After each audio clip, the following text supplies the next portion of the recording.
여러분 안녕하십니까? 셋째 주 선형대수 수업 두 번째 강의를 시작하도록 하겠습니다. 오늘 이 시간에는 세 가지 내용에 대해서 말씀을 드릴 텐데요. 첫 번째는 벡터 알제브라라고 해서 우리가 n차원 공간에 임의의 벡터들이 있을 때 이 벡터들을 가지고 어떻게 연산하는지에 대해서 말씀을 드리도록 하겠습니다. 그런데 벡터의 연산이 결국은 뭐 덧셈, 뺄셈, 그리고 이제 스칼라의 곱셈 같은 거일 텐데요. 그 부분들을 말씀을 드리면서 좀 중점적으로 말씀을 드리려고 하는 게 이 벡터 알제브라를 지난 시간부터 계속 말씀드려 오고 있었던 그런 이제 기하학적인 해석에 대해서 좀 집중적으로 강조해서 말씀을 드리도록 하겠습니다. 두 번째는 리니어 컨비네이션, 그리고 벡터들의 합으로 표현되는 리니어 컨비네이션에 대해서 말씀을 드리고요. 이 리니어 컨비네이션은 결국 우리가 지난 시간까지 배웠던 리니어 시스템의 또 다른 해석이라고 생각하실 수 있습니다. 그리고 마지막으로 세 번째는 스팬에 대해서 말씀을 드릴 텐데요. 나중에 다시 말씀을 드리겠지만 오늘 하는 수업 내용의 가장 중요한 부분이 바로 이 스팬이 되겠습니다. 그리고 이 스팬에 대한 내용은 우리가 이 선형대수 남은 시간들, 이번 학기의 남은 강좌들을 생각해 봤을 때 가장 중요한 기초 개념 중에 하나입니다. 그래서 오늘 강의하게 되는 내용들을 여러분들이 잘 기억을 하셔야 되는 게, 그 중에서도 이 스팬에 대해서는 반드시 확실하게 개념을 잡아 주시기 바랍니다. 지난 시간에 했던 내용을 좀 간략하게 요약을 하고 지나가도록 하겠습니다. 지난 시간에 했던 내용 중에서 저희가 첫 번째로 기억을 해야 되는 것은 이 로우 리덕션이라는 것이었습니다. 그래서 우리가 리니어 시스템을 오그먼티드 매트릭스 형태로 표현을 하고 나면, 그러면 어떤 임의의 매트릭스가 이렇게 주어질 텐데요. 이 매트릭스에 우리가 로우 오퍼레이션을 계속 적용을 해서 최종적으로는 리듀스 로우 에실론 폼으로 변환을 하고 싶은 거죠. 그래서 예를 들면 최종적으로 이와 같은 리듀스 로우 에실론 폼으로 만들고 싶습니다. 이렇게 변환하는 과정은 결국 로우 오퍼레이션을 적용하는 것인데, 그 로우 오퍼레이션을 적용할 때 어떤 정해진 룰, 그러니까 알고리즘에 따라서 하는 방식이 바로 로우 리덕션이었고, 다른 말로는 이제 가우시안 엘리미네이션이었습니다. 그래서 첫 번째로는 넌제로 리딩 아이템을 피봇이라고 하면 첫 번째 로우에 얘를 두고 이 첫 번째 컬럼을 먼저 완성을 시키죠. 그래서 그 첫 번째 컬럼을 완성시키기 위해서 첫 번째 개를 1로 두고 나머지 밑에 있는 숫자를 다 0으로 만드는 과정을 수행하고요. 그게 완성이 되면 이제 두 번째 로우에 넌제로 아이템 피벗을 두고 마찬가지로 이 아래쪽을 다 제로로 만듭니다. 그 과정을 이제 계속해서 세 번째 로우 그리고 네 번째 로우로 이제 똑같은 룰을 적용을 시키죠. 근데 세 번째 칼럼을 봤더니 우리가 넌제로 엘리먼트가 없어서 그 다음 칼럼으로 넘어가게 되고요. 그때 피벗을 1로 만든 다음에 밑에를 클리어하고, 그러면 이제 이런 식으로 만들어지는데, 요 매트릭스는 리스트 로우 에실론 폼이 아니라 그냥 로우 에실론 폼이죠. 아직 요 위에 부분을 완성을 못 시켰잖아요. 그래서 이제 이렇게 만들고 나면 그 다음에는 지금까지는 왼쪽에서 오른쪽으로 진행을 했으면 칼럼 방향을, 여기서부터는 이제 오른쪽에서 왼쪽으로 진행을 하죠. 그래서 첫 번째 이 피봇 칼럼에서 윗방향을 클리어합니다. 그래서 00을 만들고요. 그리고 다음 피봇에서 위쪽을 클리어해서 0을 만듭니다. 그렇게 하면 이제 최종적으로 리듀스 로우 에실론 폼이 된다. 이게 우리가 로우 리덕션 알고리즘이었습니다. 잘 기억해 두시기 바랍니다. 두 번째로 지난 시간에 했던 내용 중에 중요한 사실은 저희가 이제 리니어 이퀘이션을 풀면, 그러면 결국 이제 솔루션 셋을 구하는 과정이 될 텐데요. 그 솔루션 셋은 크게 세 가지 카테고리로 나눠진다. 해가 유니크하게 하나 존재하거나 해가 존재하지 않거나, 자, 유니크하게 존재하는 경우 이 경우죠. 해가 존재하지 않는 경우는 이 경우입니다. 그렇죠? 그리고 해가 무수히 많거나. 자, 해가 존재하지 않는 경우는 어떻게 우리가 판단할 수 있냐면은 리듀스 로우의 실론 폼을 계속해서 만들고 마지막에 봤더니 여기 제일 마지막 오른쪽에 있는 요 칼럼이 피봇 칼럼이 되면 그러면 해가 없다. 즉, 이 리니어 시스템이 인컨시스턴트하다 라고 이제 우리가 이야기할 수 있습니다. 그리고 리듀스 로우 에슐론 폼을 만들었는데 마지막 칼럼이 피봇 칼럼이 아니고 그리고 이 왼쪽에 있는 나머지 모든 칼럼들이 다 피봇 칼럼인 경우 이 경우는 유니크한 솔루션을 가집니다. 그렇죠? 단 하나의 해가 존재하는 경우죠. 이 두 가지 케이스가 아닌 경우, 즉 오른쪽 칼럼이 피봇 칼럼이 아니고 이 왼쪽 파트에 피봇 칼럼이 아닌 칼럼이 존재하면 그러면 그때 우리가 이 두 개의 피봇 칼럼이 아닌 경우 칼럼에 대응되는 변수를 이제 프리베리어블이라고 하고 이때는 무한히 많은 해를 가진다. 그래서 그 프리베리어블이 일종의 파라미터, 즉 파라미터라이제이션 매개화에 사용될 수 있다 라고 말씀을 드렸습니다. 그래서 이 세 가지 경우 중에 하나에 해당된다 라는 것을 잘 기억하시기 바랍니다. 그럼 오늘 본격적으로 수업 내용을 살펴보도록 하겠습니다. 먼저 이제 벡터 알제브라에 대해서 말씀을 드릴 텐데요. 아까 말씀드린 것처럼 이 벡터 알제브라를 설명함에 있어서 첫 번째로 여러분들이 유념하셔야 되는 것은 이 벡터 알제브라를 제가 말씀드릴 때 기하학적으로 해석하는, 그래서 Geometric Interpretation에 대해서 좀 강조해서 진행하도록 하겠습니다. 우리가 잘 아는 것처럼 이런 이제 리니어 이퀘이션 두 개를 동시에 만족하는 해를 구해라, 즉 솔루션 셋을 구해라 라고 하면 여러분들이 기계적으로 어떻게 보면 이제 오그멘티드 매트릭스를 만들겠죠.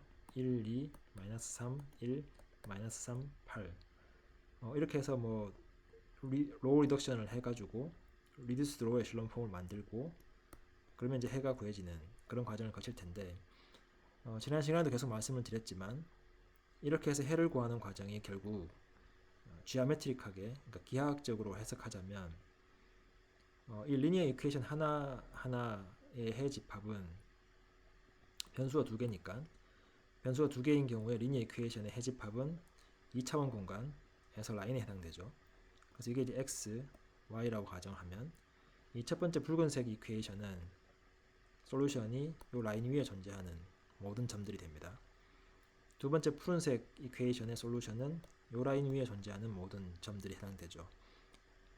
그래서 두 개의 이퀘이션을 모두 만족시키는 리니어 이퀘이션, 리니어 시스템의 해는 이 붉은색 라인과 푸른색 라인의 교점, 즉 인터섹션 포인트가 두 라인 위에 존재하니까요. 모두 존재하니까 이 점에 있는 한 점이 결국 두 리니어 이퀘이션의 공통된 솔루션이 된다.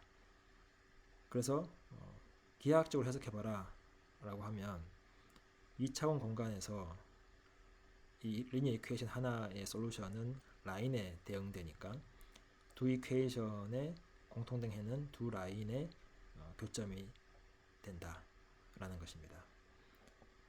자, 이렇게 해석할 수 있어야 우리가 앞으로 일반적인 경우 n차원 공간에서 n개의 리니어 이퀘이션 또는 임의의 개수의 리니어 이퀘이션의 해를 구하는 과정에서 보다 직관적으로 우리가 이해할 수 있고요. 그리고 뒤에 나오는 리니어 컨비네이션이나 아니면 스팬과 같은 그런 이제 중요한 개념들이 바로 이런 지오메트릭 인터프리테이션에서 시작된다. 그래서 여러분들은 리니어 이퀘이션을 봤을 때 이런 기하학적인 해석에 대해서 계속해서 생각하려고 훈련을 하시는 게 중요합니다. 그래서 웬만하면 이제 그림을 그려서 생각하고 표현하고 해를 구해보는 그런 훈련이 필요하다라는 것을 이제 미리 말씀을 드립니다. 우리가 뭐 벡터 알제브라를 이제 이야기를 할 텐데요. 벡터라는 것을 이야기할 때 우선 가장 첫 번째로 포인트와 벡터를 먼저 구분을 하겠습니다. 이미 우리는 이거는 이제 고등학교 때부터 잘 알고 있던 내용들이죠. 포인트는 어떤 한 점, 어떤 좌표계가 있으면 예를 들면 1,3이라는 한 점은 x 값이 좌표가 1이고 y 값이 좌표가 3인 그 두 개를 이제 코디네이트로 갖는 한 점이 되겠죠. 여기 이제 원점이 존재합니다. 그렇죠? 그래서 이게 이제 x축, y축이라고 가정을 하면 근데 이제 우리가 똑같은 2차원 공간에 1과 3을 엘리먼트 x와 y 엘리먼트로 갖는 엔티티인데 v라는 벡터를 생각하면 우리가 흔히 벡터는 이제 이렇게 칼럼 벡터 형태로 쓰죠.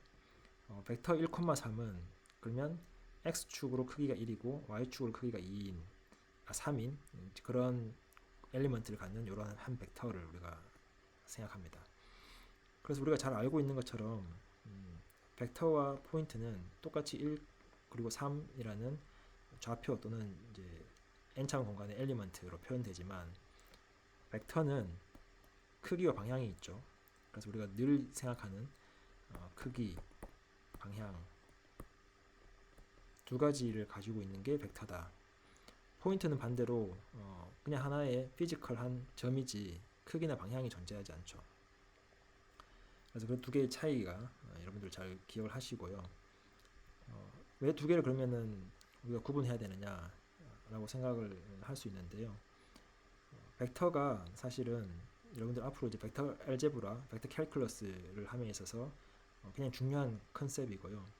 포인트랑 구분되는 가장 중요한 점은 아까 말씀드렸던 것처럼 이 벡터는 크기와 방향만으로 여기 보시면 이제 길이와 방향만으로 결정이 된다. 즉 어떤 특정한 좌표계에 종속되지 않습니다. 우리가 앞에서 포인트 이야기할 때 1,3은 이거는 이제 x와 y라는 이 엑시스 두 개의 이제 축이 만드는 이 좌표계에 종속되죠. 1,3은. 그래서 이제 원점이 반드시 여기 존재하고 원점이 있는 상태에서 x축으로 1만큼 가고 y축으로 3만큼 가는 그 한 점, 실제로 어떤 위치가 중요합니다. 그렇죠? 그런데 이제 벡터는 그런 좌표계에 인디펜던트하다. 즉 좌표계가 어디에 존재하든 그러니까 원점이라고 가정하면 상관없이 1,3이라는 벡터는 정의된다. 예를 들면 1,2라는 벡터를 생각해보면 이 벡터나 이 벡터나 이 벡터 모두 다 1,2라는 벡터이고요. 동일합니다. 같은 크기와 같은 길이를 가지고 있죠. 그래서 벡터를 생각할 때는 어떤 특정한 위치, 여기 보시면 이제 로케이션, 특정한 위치를 논하지 않고 그냥 크기와 방향을 가지고 있는 어떤 엔티티다. 그래서 실제로 위치에 의해서 결정되는 포인트와는 구분해야 된다. 라는 걸 잘 기억하시고요.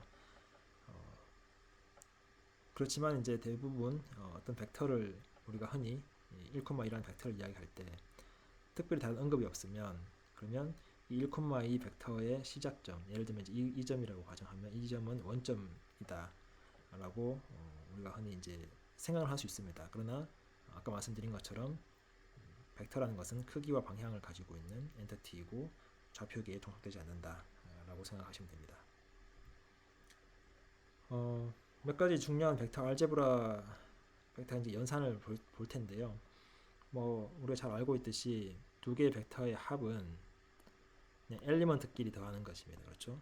그래서 첫 번째 엘리먼트 a와 x를 더해서 합의 엘리먼트 첫 번째 엘리먼트가 되고요. b와 y, c와 g. 그래서 각각 엘리먼트별로 엘리먼트 와이즈 서메이션 하면 됩니다. 스칼라 곱은 우리가 이제 벡터 연산에서 가장 중요하게 쓰이는 것 중에 하나인데요. 어떤 벡터에다가 어떤 특정 스칼라, 리얼 밸류 스칼라를 곱한다는 얘기는 엘리먼트 각각의 이 스칼라를 곱한 것들하고 똑같습니다. 그래서 우리가 이제 앞에 곱해지는 값, c는 벡터와는 구분되게 어떤 특정한 하나의 값, 그 숫자 r 숫자에 해당하는 것이고요. 벡터는 여러 개의 엘리먼트를 가지고 있는 그런 Rn 공간에서의 엔티티다. 구분해 주시면 되고요. 그래서 우리가 하는 스칼라 멀티플이라고 합니다. 그래서 예를 들면 이제 이런 정의는 n차원 공간에서도 그대로 정의되는데요. 3차원 공간에서 이제 우리가 벡터 서메이션을 해보면 그냥 엘리먼트 와이즈 더하는 거죠. 마찬가지로 3차원 벡터 1, 2, 1,2,3을 마이너스 2를 곱했다. 그래서 스칼라 곱을 곱한다. 그러면 이제 엘리먼트에다가 각각 곱해주면 됩니다. 마이너스 2, 마이너스 4, 마이너스 6이 됩니다. 그래서 스칼라 멀티플까지 우리가 살펴보았고요. 벡터 두 개의 서메이션을 에디션을 우리가 이제 기하학적으로 살펴보면 잘 알고 있는 것처럼 여기 보시는 것처럼 이제 V라는 벡터가 있고 W라는 벡터가 있다. 이 두 개의 합은 예를 들면 이제 원점을 두 개의 시작점, 두 벡터의 시작점을 한 곳에 일치시켜 놓고 두 개의 합을 구해라. 두 벡터에. 그럼 V 플러스 W는 이제 이렇게 평행사변형을 만들고 이 대각선 벡터가 이 V와 W의 합해진 벡터가 됩니다. 그래서 이제 이 평행사변형의 대각선이 된다라는 거를 이제 기억을 하시고요. 이걸 다른 식으로 해석하면 V와 W를 더하면 W의 시작점을 V의 끝점에 옮겨놓고 V로 갔다가 다시 W로 가면 그럼 요점이 나오죠. 그래서 이제 그렇게 해석하셔도 되고요. 또는 V와 W의 시작점을 한 곳에 모아놓고 이렇게 평행사변형으로 만들어도 됩니다. 그래서 두 개의 해석은 다를 수 있지만 V 플러스 W라는 실제 이 합해진 벡터 자체는 같은 값이 됩니다. 벡터 서브스트랙션, 그러니까 벡터 두 개를 이제 뺀 거죠. 그래서 V에서 W를 빼라. 그래서 V-W를 해라 라고 하면 우리가 이거 어떻게 해석하면 되냐 하면은 V에서 W를 빼면 W의 끝점에서 V의 끝점까지 이렇게 벡터, 그래서 V-W는 요 벡터가 됩니다. 그래서 W에서 V로 가는 요 벡터가 바로 V-W다. 요건 이제 다르게 생각해 보시면 V-W 플러스 W를 하면 당연히 얘가 없어질 테니까 V가 되겠죠. 그래서 V-W가 이 벡터인데요. 이 벡터와 W를 더해라 라고 하면 요게 이제 V-W랑 W를 더하는 거죠. 아까 위에서 에디션을 해석할 때 V-W와 W를 더하면 해석하기를 W로 갔다가 다시 V-W로 가면 되죠. 그래서 W 먼저 갔다가 요 끝점에서 다시 V-W로 가면 그러면 우리가 벡터가 뭐가 나오냐면 요 벡터가 나오죠. 그래서 V가 나옵니다. 그렇죠? 그래서 이 V-W는 반대로 W의 끝에서 V의 끝으로 가는 요 벡터가 된다. 역으로 그렇게 이제 우리가 해석할 수 있습니다. 자, 요런 식의 해석은 요 V와 W가 지금 이 그림에서는 보면 이제 우리가 2차원 평면에서 다 설명을 했잖아요. 얘도 그렇고 다 2차원 평면에서 우리가 설명을 했는데 이미 n차원 공간에 있는 벡터에 대해서도 동일한 식으로 해석한다.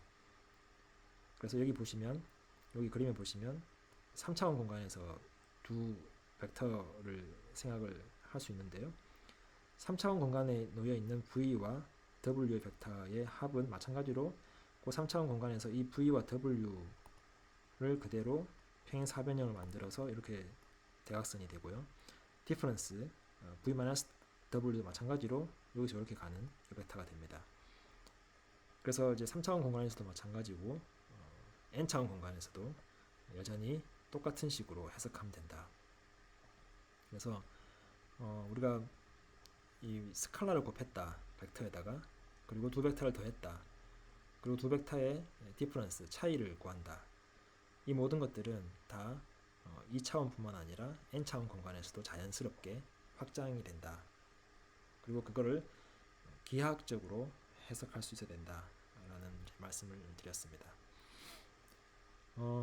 우리가 벡터 알제브라를 이야기할 때요, 스칼라를 곱한다는 것을 한번 좀 다르게 해석해 보도록 하겠습니다. 예를 들면 여기가 이제 뭐 V라는 벡터의 시작점이고요. V가 이렇게 있다. 그럼 우선 가장 간단하게 V에다 2를 곱하는, 그래서 스칼라 2를 곱하는 벡터를 생각해 보면 여기 V가 이제 1,2니까 2를 곱하면 2,4가 되죠. 그럼 이제 이 2,4는 어떻게 해석할 수 있냐면은 요 V에다가 엘리먼트 각각을 2배를 하는 거죠. 그래서 X축으로 원래 1 가고 Y축으로 2 가야 되는데 X축으로 2배만큼 2만큼 가고 Y축으로 2배만큼 그러니까 4만큼 간 거죠. 그래서 이 벡터가 바로 2V가 됩니다. 그렇죠? 그래서 결국은 이 V라는 벡터를 2배 늘려서 같은 방향으로 크기만 바꿔주는 거죠. 여기서 중요한 것은 이제 같은 same direction의 different length입니다. 그래서 방향은 같고 크기는 달라지는, 크기가 2배가 됐죠. 마이너스 2분의 1 V라고 하면 이 V에다가 마이너스 2분의 1을 곱하는 거니까 X 엘리먼트는 마이너스 2분의 1이 되고 Y는 마이너스 1이 됩니다. 그렇죠? 그래서 그거를 이제 우리가 이 기하학적으로 보면 요렇게 요 벡터가 됩니다. 근데 얘는 이제 우리가 기하학적으로 잘 생각해 보면 이 V를 마이너스 2분의 1이니까 마이너스는 방향을 뒤집죠. 그 다음에 2분의 1이니까 크기를 2분의 1로 줄이죠. 그래서 same direction이 아니지 않냐라고 생각할 수 있지만 여기서 말하는 same direction은 요 라인 위에 있는 모든 것들이면 같은 디렉션이라고 이제 볼 수 있는 거죠. 그래서 마이너스 2분의 1은 V를 뒤집은 다음 크기를 2분의 1로 한 벡터. 자, 0을 곱하면 그러면 이제 그냥 0,0 그냥 이 원점에 있는 크기가 제로인 그러나 방향은 여전히 V인 다만 크기가 제로여서 그냥 한 점일 뿐인 거죠. 그런 벡터가 된다. 그래서 잘 보시면 이 V라는 벡터 1,2가 있으면요. 이 1,2라는 V 벡터에 내가 임의의 스칼라를 계속해서 곱하고 그 결과를 이제 벡터로 그리면 그러면 항상 이 라인 위에 존재하게 됩니다. 그렇게 좀 쉽게 생각하실 수 있죠. 2를 곱하면 이만큼 커지면서 길이가 이만큼 되고 마이너스 2분의 1 곱하면 마이너스 2분의 1만큼 돼서 이만큼 되고 0을 곱하면 0이 되고 어쨌든 모든 스칼라의 곱은 이 라인 위에 존재한다 라는 것입니다. 그래서 여기서 이제 우리가 중요하게 보셔야 되는 것은 여러분들이 V라는 벡터 하나가 존재하면 그 V에 내가 가능한 모든 스칼라를 곱해서 만들 수 있는 벡터는 결국 그 V가 V를 지나는 라인 위에 모든 벡터에 해당된다. 자, 이 말을 바꿔서 말하면 그러면 요 라인 위에 있는 모든 벡터는 임의의 벡터는 V 벡터의 스칼라 곱으로 표현된다 입니다. 그렇죠? 그래서 내가 여기서 어떤 벡터를 가져와도 예를 들면 이제 이 벡터를 가져오거나 아니면 이제 이런 벡터를 가져오거나 어떤 벡터를 가져와도 처음에 가지고 있었던 V라는 벡터에 특정한 스칼라를 곱해서 만들어낼 수 있습니다. 그래서 그걸 우리가 이제 나중에 말씀드리겠지만 스팬이라고 합니다. 그래서 같은 현상을 다른 식으로 해석할 수 있는데요. 우선 여러분들이 여기서 중요하게 생각하셔야 되는 것은 V라는 벡터에 임의의 스칼라를 곱하면 그러면 그 V에 해당하는 그 라인 위에 모든 벡터를 만들어낼 수 있다 라는 것입니다. 그 사실을 여러분들이 잘 기억하시고 리니어 컨비네이션에 대해서 설명을 하시면 되겠습니다. 이 부분은 다음 영상에서 계속해서 이어가도록 하겠습니다.